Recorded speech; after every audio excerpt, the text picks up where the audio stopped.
Hello, I'm back. Let's get it kicked off. I got an excess of black bile, high irascibility, contemplating checking myself into facility, mental ability clearly affected, Deep in the dumps, down and dejected. I've been in low power mode. In low power mode. Been in low power mode all year. Think it's time to switch it up to high gear. I've been in low. I've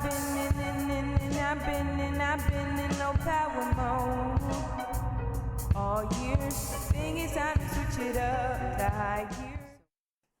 Alright, I'm pumped to talk about the music today because sometimes you just want to indulge in the trendy shit, but in this case it aligns with my values, so here we go. Music.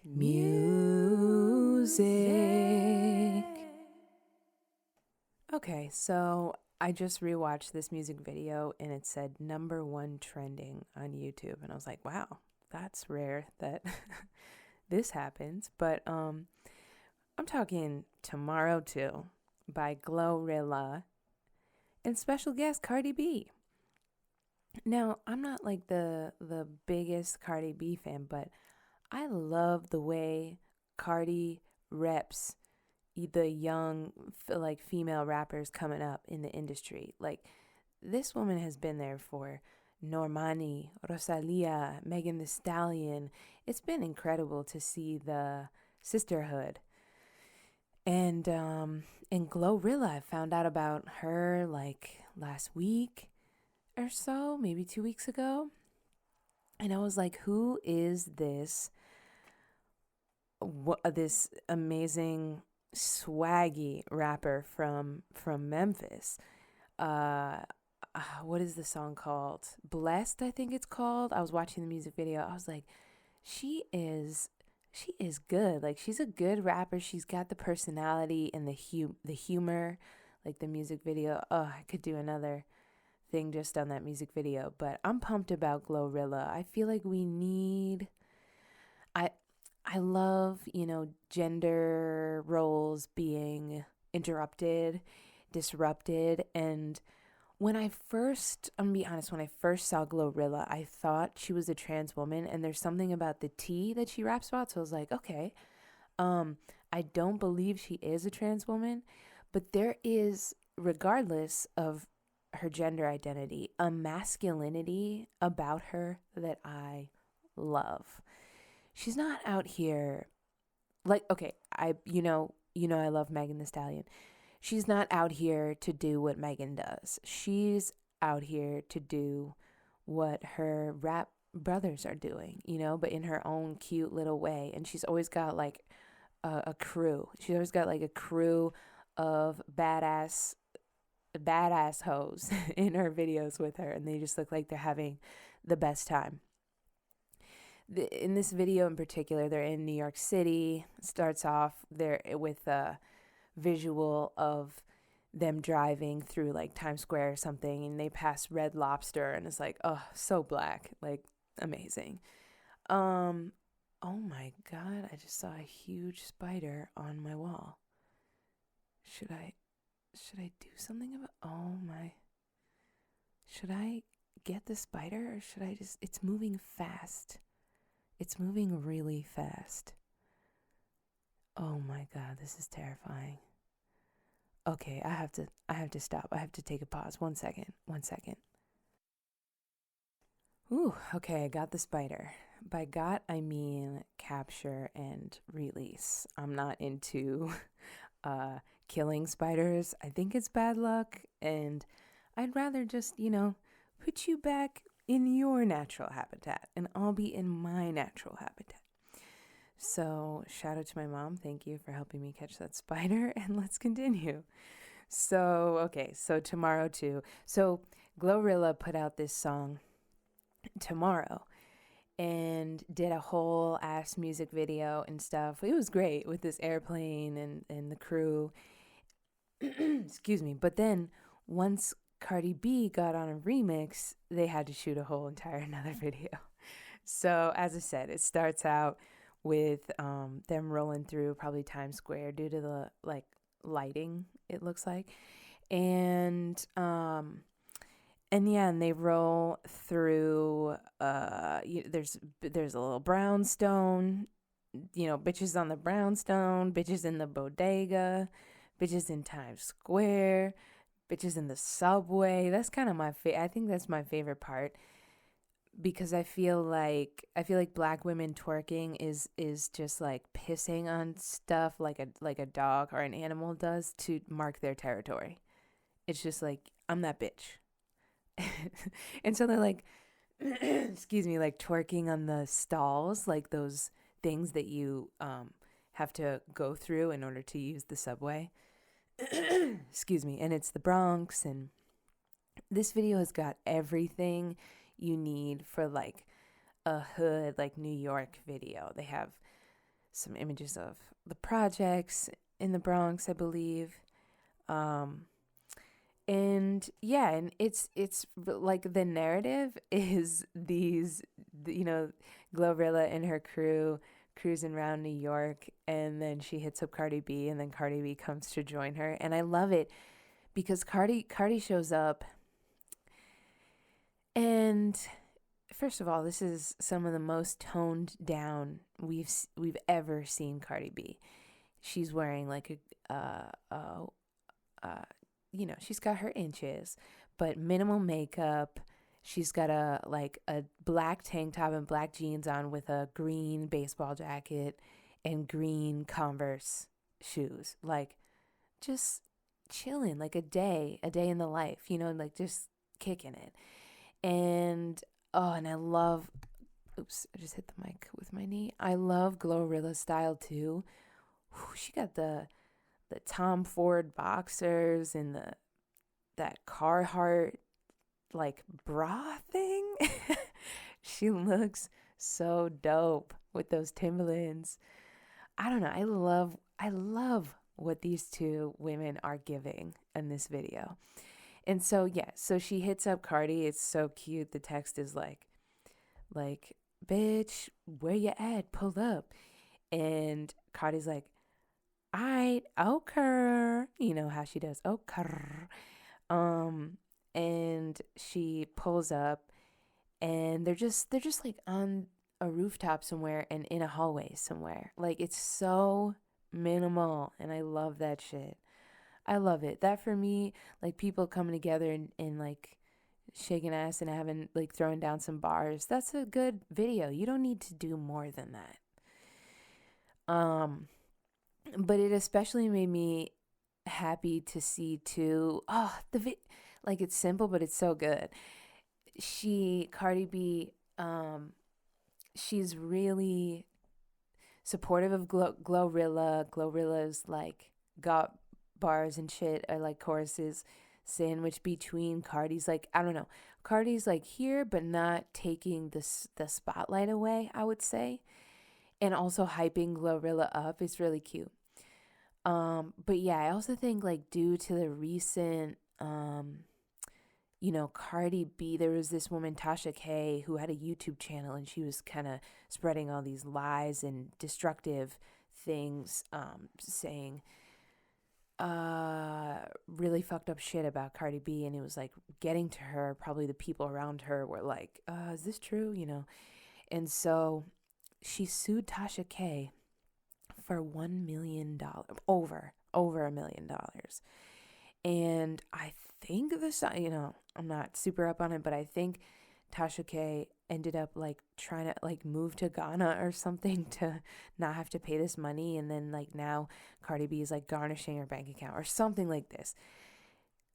All this to say, the young women who are at the top of the music industry in the States are under so much stress and duress and pressure.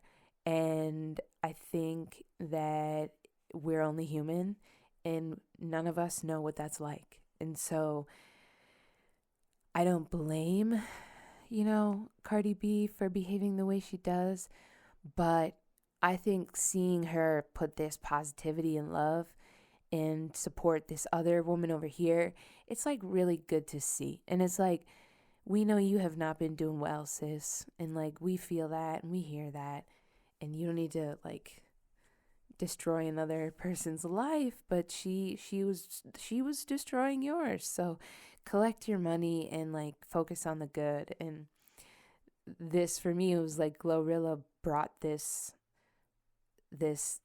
world, this shit that Cardi can relate to, that Cardi can be herself in.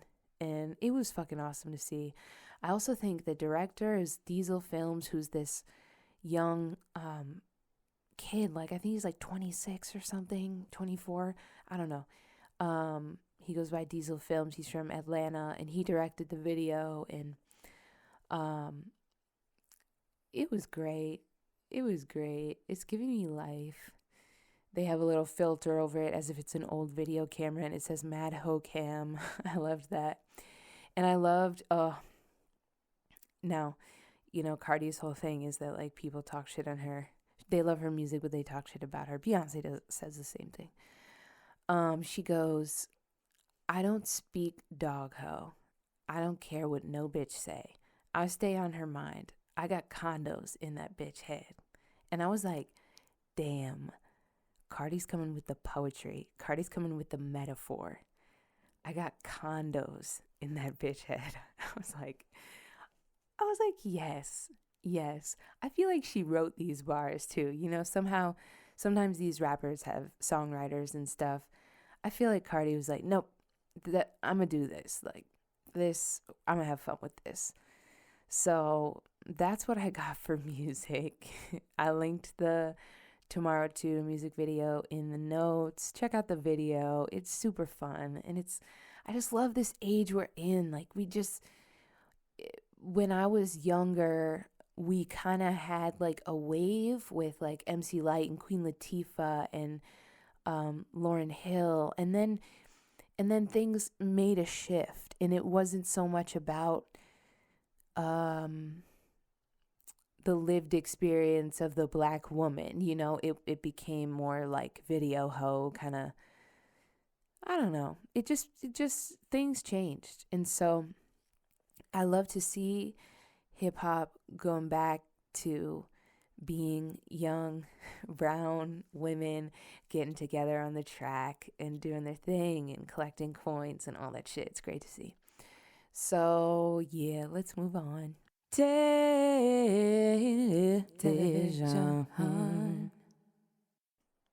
Watch out for the big girls. Watch out for the big girls. Watch out for the big girls. That's right. We're talking about Lizzo's Emmy Award winning Watch Out for the Big Girls on Amazon Prime Video. This was something, I feel like maybe I was in LA and I saw Lizzo up on the billboard, and I was like, damn, she's got her own show. Then I had heard about the show. I looked up the show, but I hadn't watched it. I don't, for whatever reason, maybe it was like tour, we were traveling, I don't know. Finally got around to watching it, and now I've seen the show in its entirety twice. I mean, there's only one season, but still. I love this show. And when I tell you this is needed, when I tell you the way that women are taught, that femmes, that AFAB folks are taught to scrutinize our bodies and separate parts, and some parts are better than other parts, and all this bullshit. Like, when I tell you that we are still, it's not just women and femmes either, it's everybody. Like, we still are fat shaming, we are still fat phobic. It's fucked up, and what you don't see, you just don't know. And so I feel like this show proves so many stereotypes and stigmas wrong, because the show is about Lizzo looking for looking for like big bodied dancers. Okay, dancers that look like her. And she said she went to she looked here, she looked there, she asked the agency, and no one could provide her with big girl dancers. Okay. So she's literally like problem solving with this TV show. And she does this reality show where she invites, I think they begin with 13, and then 13 big girls who audition, and then some of them move into the house, and then they're in the house, and they have these challenges and stuff that are preparing them for Lizzo's final performance, or Lizzo's performance at Bonnaroo. Not final, it's her first in like almost 2 years. It's like her big coming back performance. So she's been looking for more dancers. She needs dancers. She decided to do this reality show, and like find herself some dancers. So it's like right off the bat, you just see like the most beautiful bodies and the most beautiful like femmes ever. Like just, and I feel like I'm a believer in like intersectionality creating a wider consciousness. And so I think it's kind of like sometimes you look at like queer POC, for instance, and it's like the shared experience among that identity is strong and creates strong people. And I think that with being a big girl, it's the same thing, because you have to deal with people scrutinizing you, talking about you, saying this and that, saying whatever about what you eat, and how you should move and what you should be able to show. It's just bullshit. And so I loved seeing these young women come down these steps and like walk into a room and Lizzo's there, and it's so cool. It's so cool. So essentially, Lizzo auditioned. There's 8 episodes, and each one is about like 45 minutes to an hour. So she, in the first episode, just auditions everyone, kind of weeds out who's definitely not going to be coming on the tour. Oh, that's the ultimate prize too. You can dance at Bonnaroo, and then if you're really good, you go with her on her 2022 tour that she is currently on. And so, what a prize. How incredible. And I think like the fact that we're all so familiar with Lizzo's music and how empowering it is, especially to bigger bodied people, it's like these girls are, they stan her, and it's so cool because people like Lizzo need that. Lizzo puts up with so much bullshit, so much hate, so much racism, so much misogyny, so much skinny ass bullshit, and it's like, shut the fuck up. So it's cool because also Lizzo's creating like this sisterhood of girls who are, go through some of the similar things that she goes through, but are really good dancers and want to embark on the rigor that is being a tour, like a backup dancer on tour. So it's really cool. Each week she's got these different like challenges and stuff, and it's cute. She gives out 2 awards each episode to keep their spirits up and keep the healthy competition up. And but not only do they do competitive like dance competitions, they do so much to touch on the inner self, because Lizzo believes that the more in touch with yourself you are, the better you're gonna dance. And so they do some really amazing things, like this class with this woman Rashida who teaches them how to like touch themselves, touch their bodies sensually, in a sensual way, like in a safe, I'm not talking raunchy, I'm not talking sexual, I'm talking sensual, And I think because bigger bodies are so shamed all the time, like it's like, I feel like femmes with bigger bodies sometimes don't take the time to to appreciate their bodies in that way. And it was very clear too, like for many of the girls, like had never done that before. And so that was incredible. They do music, a little music video challenge, because Lizzo, I love too how all the challenges, Lizzo makes it very clear. She's like, you're doing this because of this. So she, for instance, does a challenge with them making their own music videos in teams. And it's not only about who made the best video, it's about working with the director, working with the producers. You know, Lizzo on her shoots can't be there supervising everything. So you have to make sure you're hiring professionals, you know.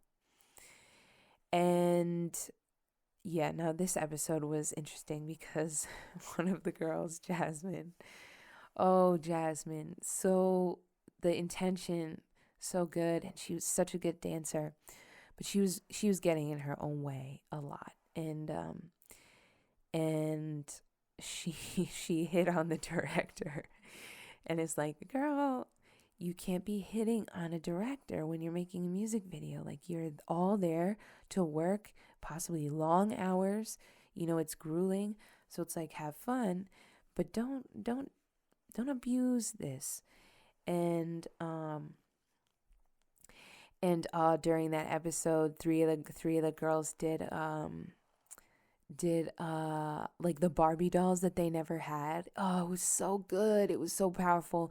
One, her name is Jayla. She comes from Portland, Oregon, a trans woman, and so like such a great dancer. And another one, Charity, she was 34 and, like, you know, a little self-conscious about starting her dance career kind of late, but she just was, oh, and she rocks like a bald head.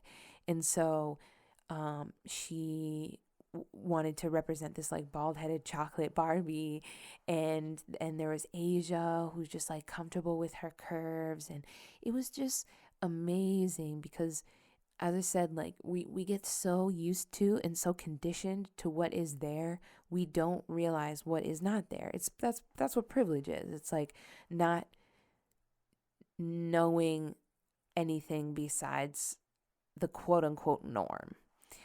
So, or like the dominant societal cultural force.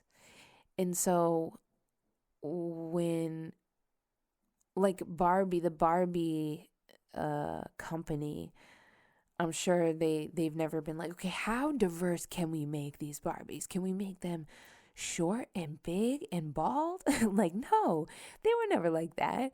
Can we make them trans? Now, maybe Laverne Cox has a Barbie doll or something, but like for the everyday girl, for the everyday person, you know, it's not healthy for us to always see these skinny representations of people. We're all different sizes and stuff, and it should be more reflected. But yeah, this show, it just like really gets me going because, like, another dancer, Sydney, she was really, I related to her a lot. Like, she, growing up in high school, and you know, she was on like the cheer team and the squad and this and that, and she got great grades, and she was really good at everything she did, and ran for president of the you know, like, just really a perfectionist, and really struggled because she had to let that go. But I remember growing up like that too. Like, I can be a very disciplined person, and when it came to athletics and in like the gym and things that I excelled in, it was so gratifying to be to go above and beyond, you know, like you would in the classroom, but doing the extra credit doesn't actually like hurt your body. Whereas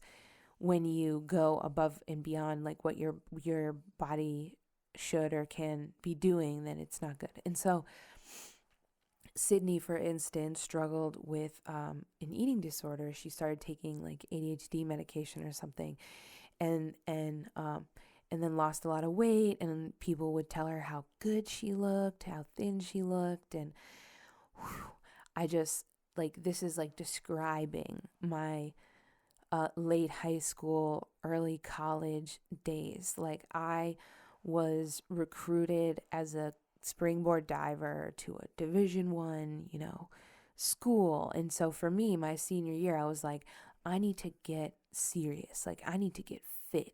I need to make sure I am ready to go like when I hit the University of Pittsburgh. So I, without consciously, like I would, this was just me. I was just following a plan, right? I didn't know any better, but I was restricting the food that I was eating or limiting myself with the food that I was eating.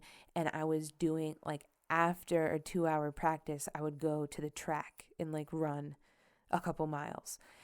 And it's one thing to be training for something where like you need to be doing that. And it's another thing to be doing that and having it turn into this unhealthy thing. So by the time I got to the University of Pittsburgh, I was anorexic and I had no idea. Like I honestly had no idea what was happening. My diving coach instructed me to gain weight and said that he would weigh me every week until I gained weight. And that's when I started being bulimic.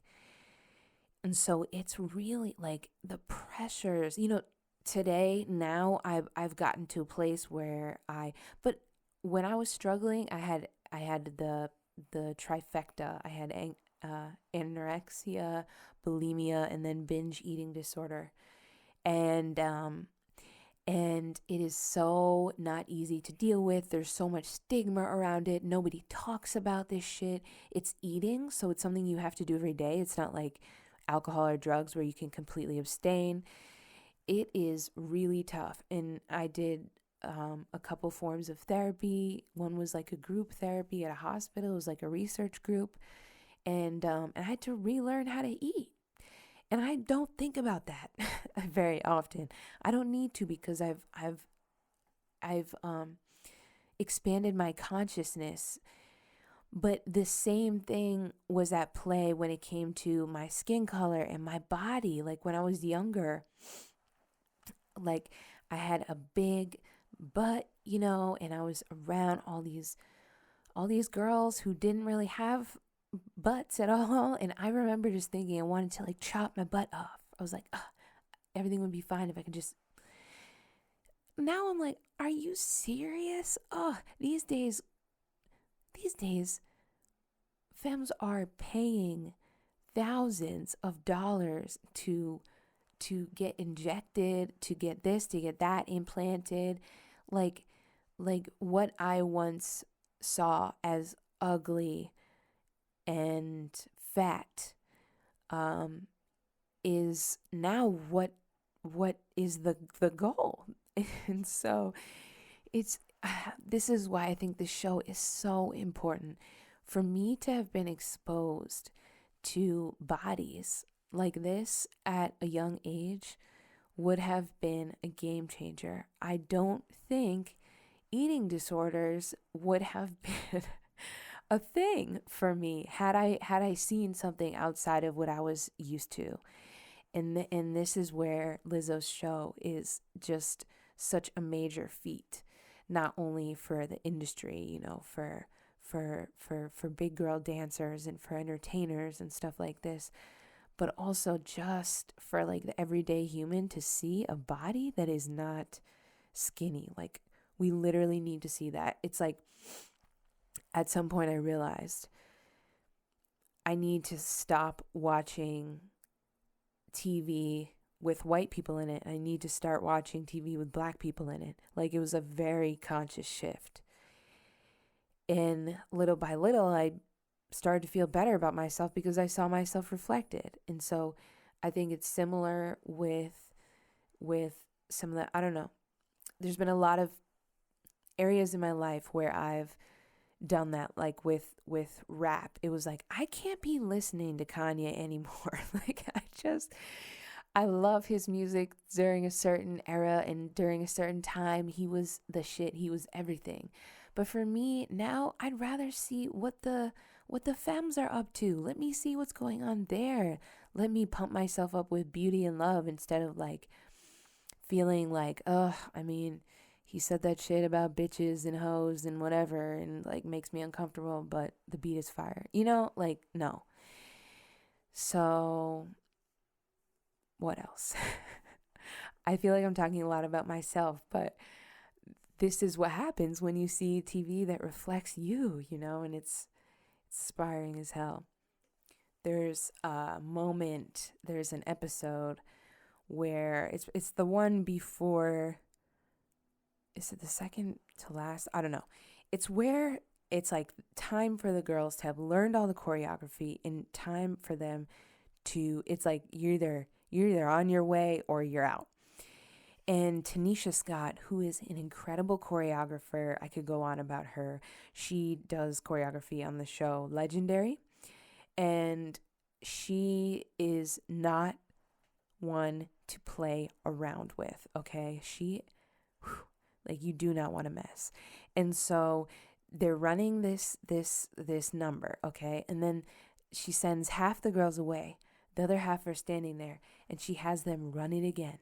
She has them run it again in a different position. She has them change positions again, run it again. And it's so intense. But Lizzo tells us, like, during the show, that this is normal, that this is how it works. This is how it goes. Your auditioning dancers, they need to be able to do this 3, 4, 5 times in a row easily. So you see some of the girls struggle. Some of them have injuries. Some of them need to up their stamina or whatever. Some of them need to just get out of their head. Some of them are so blocked that when she says, come over to stage left, they go to stage right because they can't even like absorb what she's saying. So it's really training that Lizzo's doing. It's kind of like where RuPaul's Drag Race will do all these challenges so that the queens feel like, okay, I've tried this, I can do anything. Like with this, it's like, okay, this is what you need. These are the skills you need to be able to do. This is what you need to expect. And so it's really intense and dramatic, but so fun. And to see these big girls kicking ass, it is so fucking badass. They're just auditioning in every single point. And so even the day before the the big show or whatever, it's a rehearsal. It's like the pressure's on. I'm not going to give any more away because the ending is, something happens and it's dramatic, but I love Watch Out for the Big Girls. It won a whole ass Emmy award and beat RuPaul's Drag Race and like what's that one? Amazing Race, and shows that have been around forever. Lizzo just came through and was like, you know what? I want big girls to feel empowered like me. And she did the damn thing. So yeah, definitely check it out. If you can go see Lizzo and support the big girls, do it. And we're gonna move to film. Movies. Film. All right, and last up, we have a classic 90s film, kind of going off of our Queen Latifah film theme from last week. We're talking Set It Off. That's right. Set it off, I suggest. Y'all set it off, I suggest. Y'all set it off. Come on now, set it off. Oh, it's so good. This was 1996, so Queen Latifah was right in the middle of living single, putting out music with the Flavor Unit, just killing it. I mean, once again, her mother, Rita, played her mother on the TV show. Ah, it's so cool. Um, so this movie is so badass because once again, it's flipping the narrative. It's you have so many you have a lot of classic movies with black men in um in rough neighborhoods. You have Boys in the Hood, you have all the, like Friday, you've got all these kind of like a lot to choose from when it comes to movies that center around people. I'm just thinking of more Belly, I don't know. There's just so many movies that focus on the black man, like in the hood or the drug game or like jacking people or whatever. So, but as Malcolm X said, the most disrespected, neglected, person in America is the black woman. So, the incentive for a black woman living in poverty to commit a crime or say a heist, the incentive is so there, even more so than with the cisgender men, the black cisgender men. You know what I'm saying? So that's why this movie works so well, because at the core of this movie, it's a crime heist action thriller, okay, featuring 4 black women, which is already so special and so rare. Like, have we even had that since? But the core of this film is the subjugation that happens to black women in many areas of society, and this moment, these moments, this high and this feeling of having money and having done something. I just feel like it works so well based off of the intersections. So we've got Frankie, played by Vivica A. Fox. We've got Cleo, played by Queen Latifah. Stoney, by Jada Pinkett, back when she was Jada Pinkett. And Tishon, TT, who's played by Kimberly Elise, who I knew from the Beloved movie. And so the movie starts out where there's like the robbers are black cis men, and they come into this bank, and Frankie is there working at the bank or whatever. And so what happens is she knows, like the guy, this guy, the robber comes up, and Frankie knows who he is. So she's like, "Hey, what's up? What can I help you with?" Then he robs the bank, and there was something that she should have done that she didn't do. Some sort of signal for when the bank is getting held up. So after this big, scene where it doesn't go so well, but yeah, they end up sitting and talking to her, and there's this cop played by John C. McGinley. I didn't know his name, but I'd seen him and stuff before. He plays the officer Strode, okay? And so the owners of the bank, or like the higher ups at the bank, and Officer Strode and another police officer are sitting there talking to Frankie. And Officer Strode is saying, "You knew this guy. You like, this is your friend, your hoodlum friend who robbed the bank." She's like, "I was doing my job. I do my job day in, day out. Just because I know this person, you're gonna fire me?" So she's held up. So the bank is held up. She gets blamed and fired. Okay. And Officer Strode, he really digs into her with his assumptions and prejudices. And so this inspires Frankie when she's back with Cleo, Stoney, and TT hanging out. She's like, "Well, you know, fuck it. You know, like this is, I'm playing by the rules in the system fucking fucked me over. So now Cleo, Queen Latifah's character, oh, I love Cleo. Cleo is totally a Leo, like just that lion heart.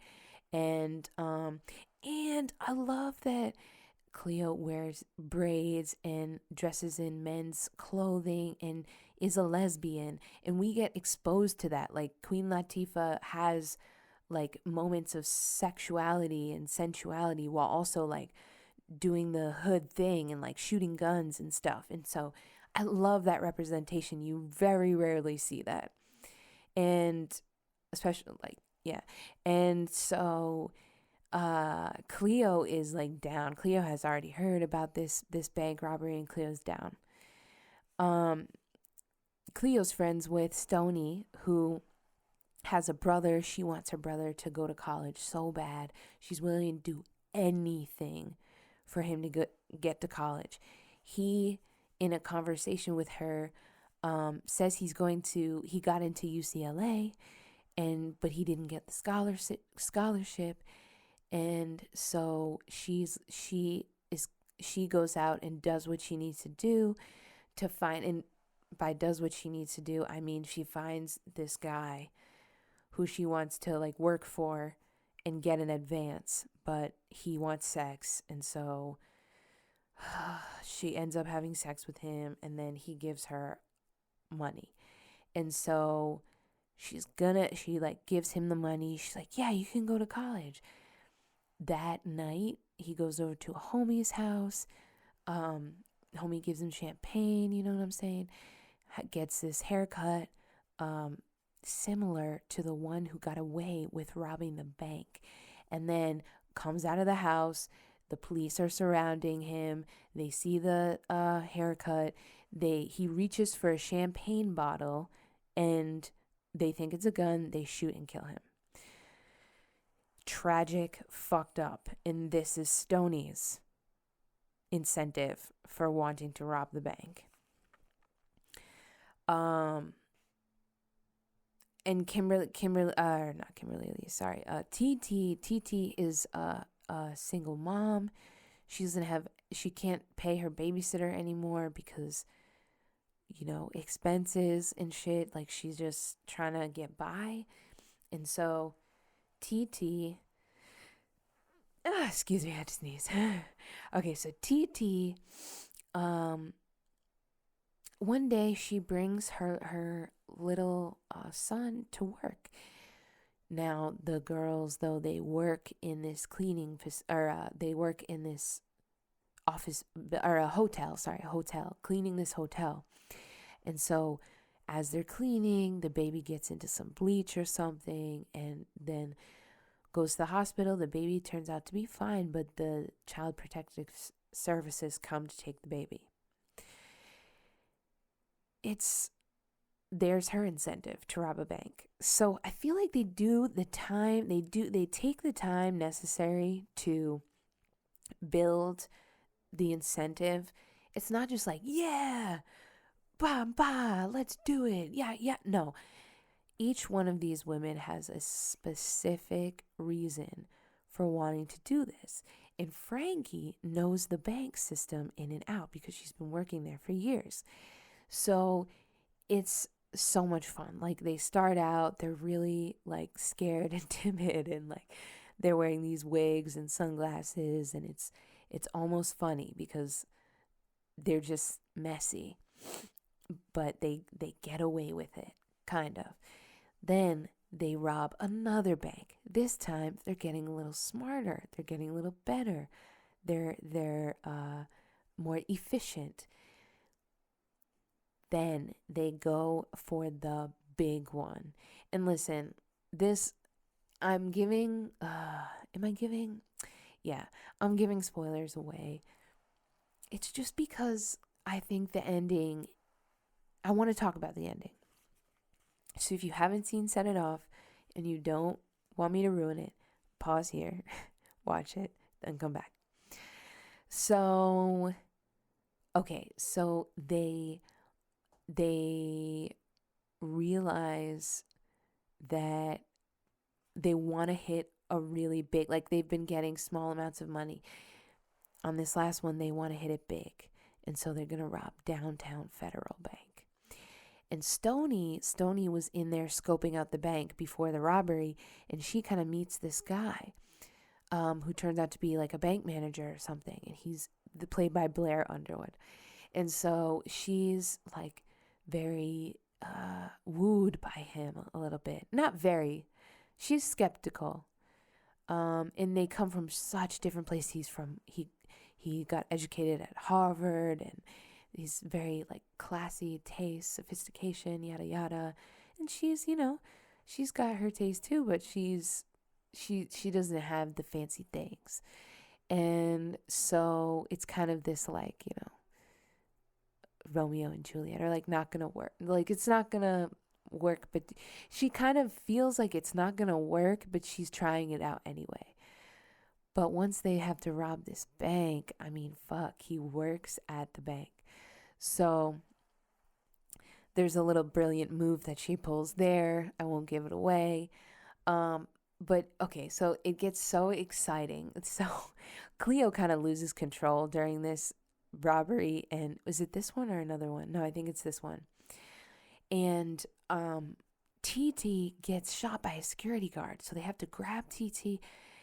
Cleo busts in. Like, I love this image of like this Suburban or whatever, like busting through these glass wall to ceiling glass walls, floor to ceiling glass walls. Oh, it's so cinematic and fun. So yeah, and then they like pull out into the streets and switch cars. They actually get really smart about it. They jack a car, go use that car, and then leave that car somewhere and get back in their car. So they do this the very last time, but they have to leave TT behind because she dies basically on the way to the other car. Then they're on the run, and they decide they have to split up.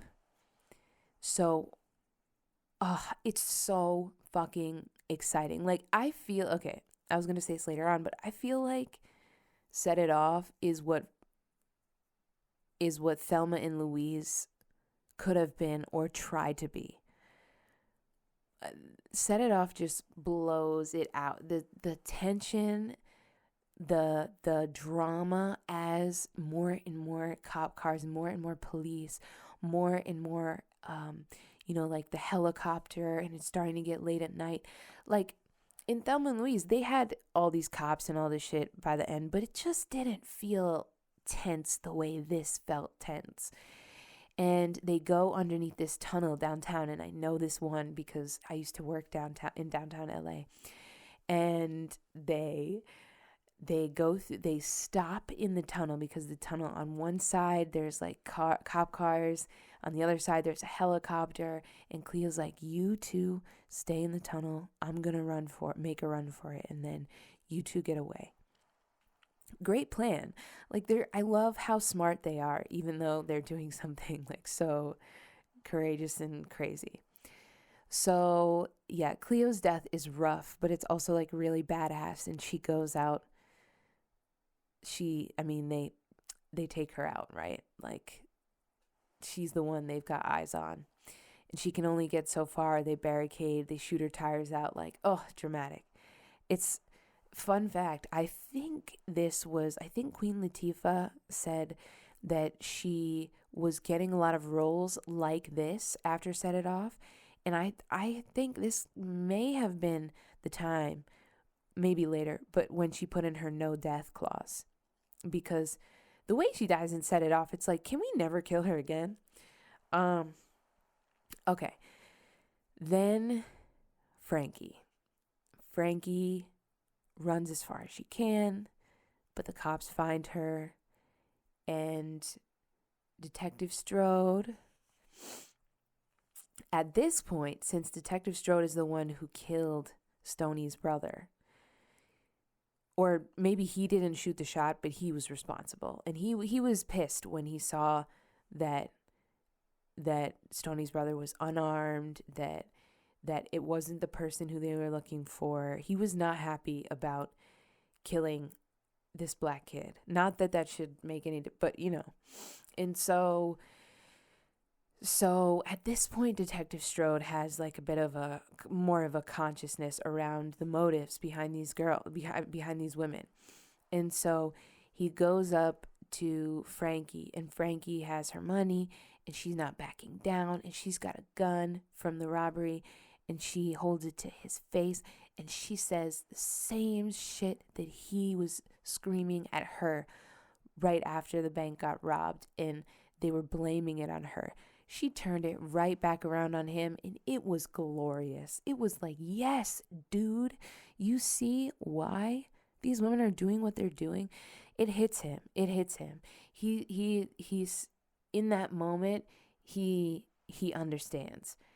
Not that they can be relinquished from their, you know, bad deeds or whatever, but he grows a consciousness. And Stoney was able to sneak onto a tour bus that was headed to Mexico.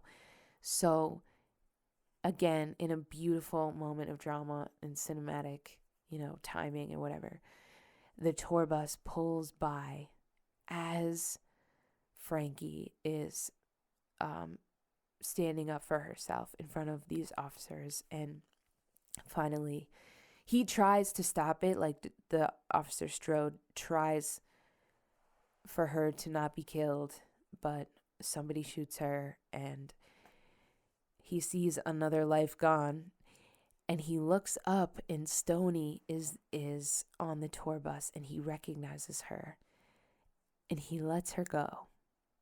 So Stoney has to watch Frankie die from the tour bus, and then heads to Mexico with the rest of the money. This film, oh my God.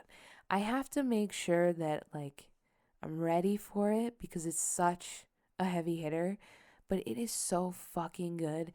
And even though everybody dies, or like Stoney is like the only one to get out alive, it's still such a fuck you to the system. Like it's still such this beautiful moment of freedom before the wrath, before the consequences. It's like, well, we're gonna fucking try. maybe it won't go well, but we're gonna try to rob this bank, and to see these women like become empowered as bank robbers. It's so badass. I don't know. I love this movie. It's one of my faves, and I'd heard a lot about it before I watched it, but it was like Corona or something, and I was like, I need to watch Set It Off. And I watched it, and I was like, damn. And the music, the soundtrack, oh, so good. So many classics. There'll be some love making, heart shaking, soul shaking, love. So good. Right. So, yeah, this is a badass film. I realize I'm kind of stuck in like the present in the 90s. So for future films and things, I'm going to try to break out of that. I'm going to try to explore other decades.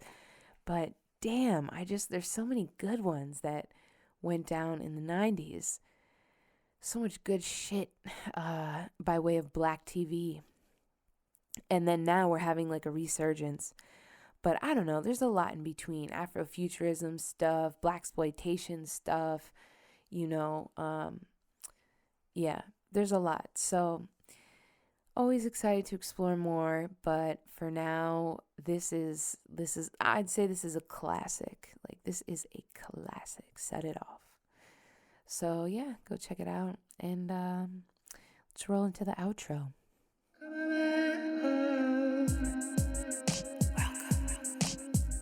Hey, listen, sometimes you gotta check in with yourself. Check in with yourself. I want to thank everyone for your like well wishes and stuff with the surgery. That made me feel really good. Thank you. I got through it great. Like it wasn't that big of a surgery, but made it through. And And yeah, and I can honestly say that the week after surgery, you know the type of compassion you need to give yourself. You know the hours that you need to stay in bed. um, you have instructions, like don't take a bath until at this point. Like do this, don't do this, blah blah blah blah. And I'm good at that part. I think now that I've started to heal up, um, now it's this psychological struggle, but I'm working on it.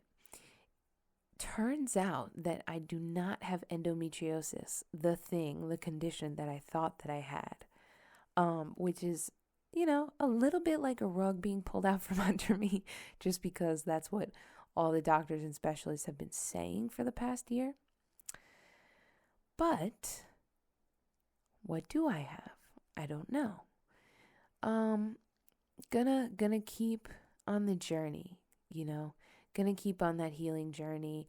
I think I was a little overzealous in finding resolution, whereas as much as I tell myself, don't don't wait for the cure or to feel better, be present today and that sort of thing. But I think I got a little excited. I think I was like, they're gonna have this surgery and then they're gonna tell me what's up and then I'm gonna know what to do next and it's gonna be like boom bang bang bang bang. But now it's like, no, it's not gonna go that way.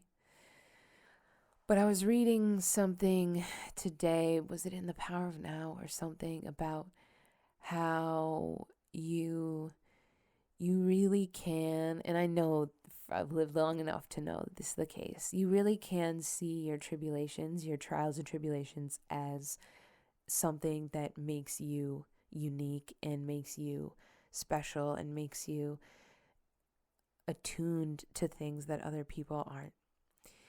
And even though that's difficult right now and it's challenging right now, I'm feeling like, I'm going through this for a reason. And even if it's not for a reason, I'm going to take it. I'm going to make it into a reason. You know what I'm saying? It's like, this is where I'm at, accepting that shit.